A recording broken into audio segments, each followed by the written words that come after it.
RWBY Volume 1, An Interpretation. RWBY is introduced as volumes and chapters instead of series and episodes. I just thought that was an interesting tidbit to start out with. Volume 1 started out online as 16 digestible episodes and later was turned into one continuous movie, making its way onto store shelves in places like Walmart. Breaking them down into episodes made it a much easier watch. However, I would often forget what had transpired in a previous episode and found myself needing to watch episodes multiple times in order to get a good grasp on how exactly the story was laid out. There are many unique characters introduced in Volume 1, making it seem like an introductory volume. Even the last two episodes offer up new recognizable characters for future volumes. The name of the series is RWBY, which takes the first letter of the first name of the main characters: Ruby Rose, Weiss Schnee, Blake Belladonna, and Yang Xiaolong. Ruby Rose. She is the youngest of the other characters in the volume. At 15, she has an innocence to her, as one should at that age, seemingly unaware of her interactions with the world that surround her, all the while being an incredible fighter. She acts before she thinks, unable to fully read the room, and learns nothing in the end of Volume 1. The first episode is dedicated to RWBY and showing how she is capable of handling a weapon that looks to be twice her size, which she created and named it Crescent Rose.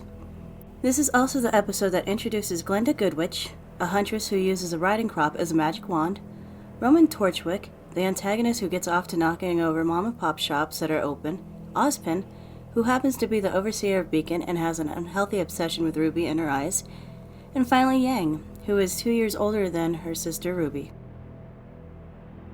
RWBY was able to skip 2 grades from her old school Signal and enter into a huntsman school called Beacon, all because of her silver eyes. This is also the episode that foreshadows what will transpire throughout the rest of the volume by having a fully colored blonde character who is taking the spotlight near the end due to having motion sickness. After settling onto Beacon grounds, her sister taken off to hang out with imaginary friends, the focus is no longer fully on RWBY but those she interacts with. She gets to meet Weiss and Blake for a short fragment before the blonde puking man, John Ark, gets to fully introduce himself and gives out a decent amount of information about who he is. RWBY's interactions with the others don't add much substance to her character. In Episode 4, as RWBY speaks to Yang, John Ark walks behind and the focus leaves RWBY, though the focus did first start out with Bren and Nora. During the lineup, John Ark is placed up front in focus on the left-hand side. I understand him and RWBY got up to the lineup last, but he was strategically placed there in order to try and overshadow RWBY.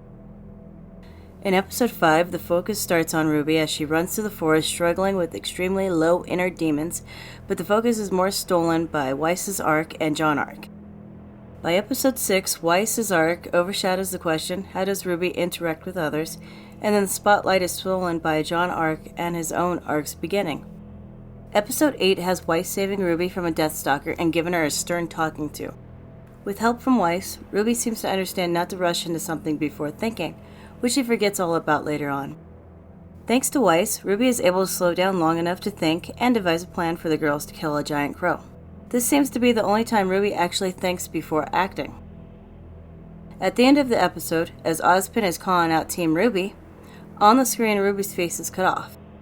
This is a very good example of symbolism on the animator's part as to how RWBY isn't exactly integral to the volume itself. Episode 9, though dedicated to Weiss, shows how RWBY learned nothing about thinking before doing. She cuts half the curtain off only to have it sewn back on nearly immediately after. Episode 10 is another Weiss episode and it shows how RWBY is a typical teen staying up late studying. Then again, she did pick her nose and do a crude drawing of her professor, so she acts like an 8-year-old. Episode 11 through 14 are dedicated to John Ark, so RWBY just becomes an extra. She does have some lines.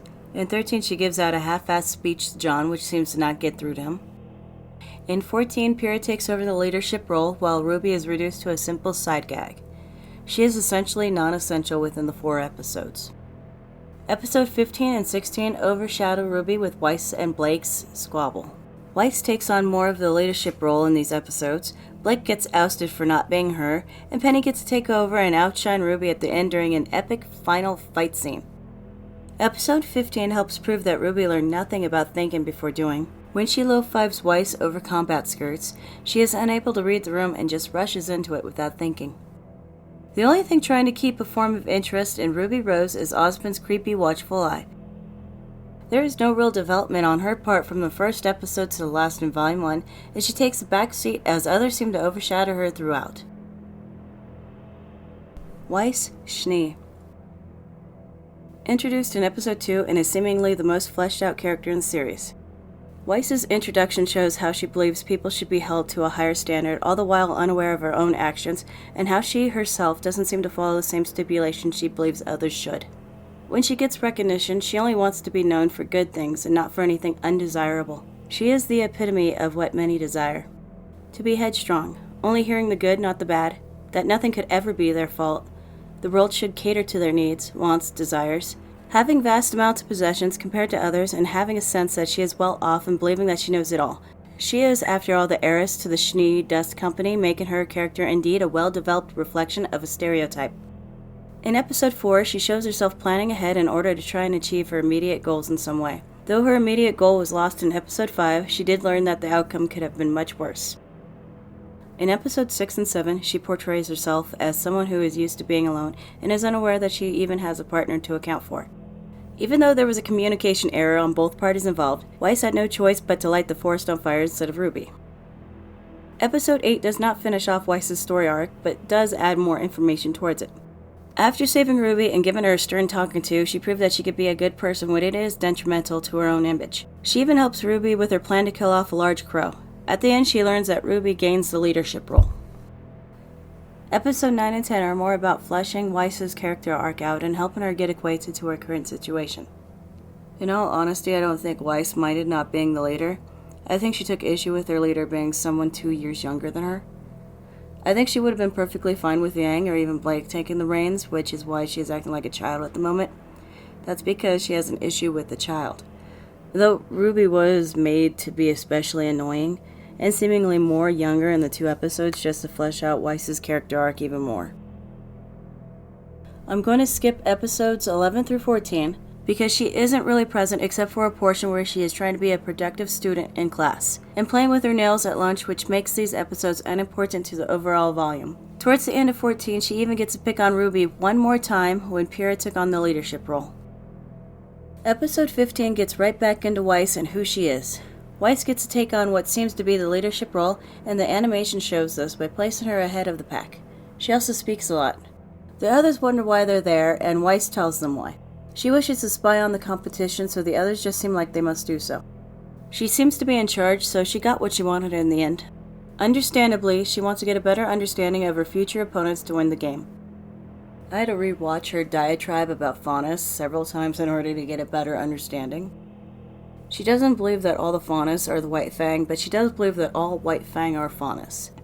It is accurate since the White Fang hate humans and wish death upon them all, for a better world for all Faunus. She sees the world as the news and her father does. She isn't racist. Her father is for using the Faunus as slaves and forcing them into a lifestyle that affected him, and then indirectly affected Weiss. Her father was abusive towards her, and most times it was because of how the White Fang would affect his own life. They killed members of the board, stole cargo, and began murdering those in their path in order to achieve what they wanted at the time. So it does make sense that she would hold a grudge against the White Fang for what her father put her through. Rather than placing her anger and hatred on her abuser, she places it on those who she sees made her abuser abusive. And with the news explaining about the White Fang being a terrorist organization, it just helps further her belief. She sees the White Fang as the reason why her father is the way he is. Later on, she proves that she has a chance to break free from her abuser's grasp by accepting Blake, even if she was once the White Fang. This makes Weiss one of the most fleshed out characters in all of Volume 1. Blake Belladonna. Her character was hard to understand at first. In fact, it took watching the volume several times over to understand it. Blake's story begins in Episode 2 when the viewers get to have a small glimpse of her. We learn about how she feels about the Schnee Dust Company and how she hates it. They apparently use their workers as slaves, which is a very good reason to hate a company. Unfortunately, companies like the Schnee Company are seen as necessary, so the whole slavery thing is overlooked by the need for the product. This tidbit runs parallel with how the real world works. In episode 3, she is seen as someone who loves to read and just wants to be left alone to her own devices. Throughout most of the volume, she seems to be a background character overshadowed by the others. Blake is a hider and a runner, which is why she may not show up in some episodes. It just plays right into her personality. A fourth of her screen time is all in episode 16, the final episode, where she just stops hiding. She is supposed to be hidden and the mysterious one, hiding in plain sight. She hides at times and only shows herself when need be. She's even in episode 12, which is the only episode Ruby is not in volume 1. In episode 15, it is made known that Blake is a Faunus and was once part of the White Fang. In episode 16, she stops hiding and her past is brought to light. She grew up under the White Fang when they were peaceful, only to be stuck within the terrorist organization when they turned to violence. She knew better than to stay when things turned ugly and decided to help in a different way. Towards the end, she realizes the White Fang allows humans within, even to the point where their moves are being dictated by a human. She realizes that the White Fang is too far gone and that she is now a part of a better group who seem to care deeply for her. Yang Xiaolong. Though the only one of the girls with 3 names, there is really not much to work with. Yang is Ruby's older sister and is introduced in episode 1. She has friends whom soon to be non-existent. I honestly believe that her friends are imaginary since they are not colored in, nor do they have any reference or appearance throughout the rest of the volume. That crowd of friends that she left Ruby for was just a convenient way of leaving Ruby behind so she could be by herself for a while. She has or had anger issues which only come up a few times in the forest, revolving around small, insignificant situations that she has no control over. Her anger issues seem to be a random gag and make no appearance again at any other time throughout the volume. Before and after these 2 incidents, she seems like a fun, loving type, loves her sister, and is also a people person. She is fully capable of being alone, talking with herself, and just having a bit of fun. When someone else is with her, she seems more like the background. She is also the only one in the series that seems to have been sexualized due to her large bosom that shows up on scene first before her on several occasions. She loves seeing men, loves watching them fight. She loves listening to stories and loves her sister.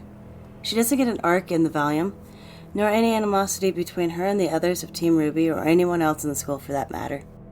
She is reduced to a background character with light gags to try and add to her character, though she is just an empty husk that animators and writers use for convenience purposes.